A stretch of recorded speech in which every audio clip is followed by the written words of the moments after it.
Halo, jumpa lagi dengan saya di channel Supripedia. Apa kabar semuanya? Semoga dalam keadaan sehat tentunya. Ibunda dan pemirsa sekalian, salah satu penyakit infeksi virus yang sering terjadi pada anak adalah penyakit morbili atau yang di masyarakat biasa dikenal sebagai penyakit campak. Penyakit morbili walaupun dapat sembuh dengan sendirinya, namun dapat menimbulkan komplikasi yang berat seperti terjadinya pneumonia atau radang paru, terjadi encephalitis atau radang otak, dan yang lainnya yang dapat menyebabkan kematian jika tidak ditata laksana dengan baik. Terus, bagaimana cara penanganan dan pencegahan penyakit morbili atau campak pada anak ini? Untuk mengetahui caranya, tetaplah di channel ini dan jangan lupa subscribe. Ibunda dan pemirsa sekalian, penyakit morbili atau campak adalah penyakit virus akut yang disebabkan oleh virus campak. Penyakit ini bersifat endemis, di mana angka kejadiannya selalu ada setiap waktu dan masih sering menimbulkan kejadian luar biasa pada tahun tertentu. Sebagian besar kasus campak adalah anak-anak usia prasekolah dan usia sekolah dasar atau pada kelompok umur 5-9 tahun. Penyakit ini sangat infeksius, dapat menular sejak masa awal gejala sampai lebih kurang 4 hari setelah munculnya ruam. Penyebaran infeksi terjadi dengan perantara percikan dahak pada saat batuk dan bersin.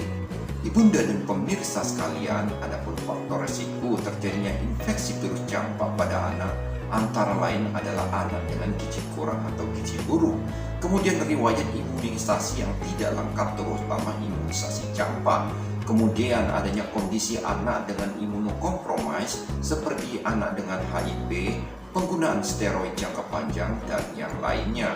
Sedangkan gejala klinis penyakit morbili atau campak ini sering dialami pada anak, biasanya timbul setelah masa inkubasi 10-12 hari dan terdiri dari 3 stadium antara lain. Yang pertama stadium prodromal, biasanya berlangsung 2-4 hari di mana terjadi demam, batuk pilek, adanya nyeri menelan, adanya sariawan dan radang pada mata.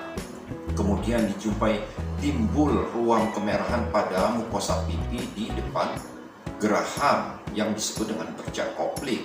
Kemudian terjadi stadium erupsi yang ditandai dengan timbulnya ruam makulopapular yang bertahan selama 5-6 hari. Kemudian ruam ini timbul di wajah, di leher, dan ke anggota gerak. Kemudian terjadi stadium penyembuhan setelah 3 hari ruam berangsur-angsur menghilang sesuai urutan timbulnya ruam tersebut, di mana ruam kulit menjadi kehitaman dan mengelupas yang akan menghilang setelah 1-2 minggu. Ibunda dan pemirsa sekalian, perlu dipahami bahwa pemeriksaan penunjang pada penyakit campak ini hanya dilakukan untuk mengetahui komplikasi yang terjadi, antara lain dilakukan pemeriksaan darah tepi. Ini diketahui untuk melihat adanya peningkatan leukosit saat terjadi infeksi sekunder dan komplikasi. Kemudian pemeriksaan penunjang yang lain seperti pemeriksaan foto ronsen dada untuk melihat adanya peradangan pada paru atau pneumonia. Kemudian pemeriksaan CT scan kepala dan pemeriksaan cairan cerebrospinal untuk mengetahui adanya komplikasi radang otak ataupun encephalitis. Ibunda dan pemirsa sekalian, perlu diketahui bahwa penata laksanaan penyakit campak atau morbili ini dapat dilakukan dengan yang pertama yaitu pengobatan simptomatik. Ini dengan memberikan obat-obat yang dapat mengurangi keluhan atau gejala seperti pemberian antipiretik atau obat demam. Untuk menurunkan demam juga dapat diberikan obat-obat batuk. Sedangkan pemberian antibiotik diberikan bila terjadi infeksi sekunder dan untuk mencegah terjadinya komplikasi.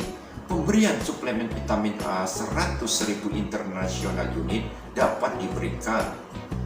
Selain itu juga dilakukan pemberian terapi suportif, yaitu pemberian nutrisi tinggi dan kalori yang tinggi, juga pemberian protein. Ini untuk meningkatkan daya tahan tubuh penderita sehingga dapat mengurangi terjadinya komplikasi campak seperti bronkitis, otitis media, pneumonia, dan yang lainnya.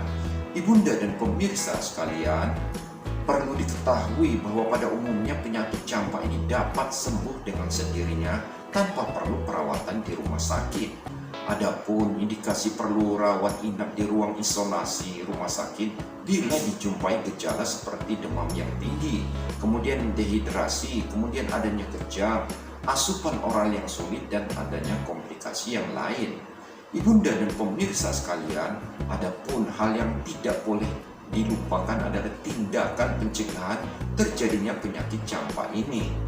Tindakan pencegahan yang dapat dilakukan antara lain yaitu yang pertama, memberikan penyuluhan kepada masyarakat mengenai penerapan perilaku hidup bersih dan sehat, seperti selalu mencuci tangan, menggunakan masker, selalu menutup hidung dan mulut ketika bersin dan batuk, serta tindakan yang lainnya.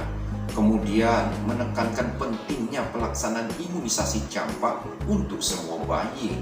Imunisasi campak ini biasanya dilakukan pada usia 9 bulan hingga usia di bawah 1 tahun. Kemudian tindakan pencegahan yang dapat dilakukan adalah dengan isolasi pada anak penderita campak, yaitu bila tidak ada komplikasi dapat dilakukan isolasi di rumah. Sedangkan bila terjadi komplikasi harus dilakukan isolasi di rumah sakit. Ibunda dan pemirsa sekalian, demikianlah tips penanganan dan pencegahan penyakit infeksi virus morbilli atau campak ini. Kiranya bermanfaat bagi ibunda dan pemirsa sekalian. Dan untuk kelanjutan program ini, jangan lupa subscribe dan like. Dan jika ada pertanyaan dapat diisi di kolom komentar. Sekian dan terima kasih serta salam sehat.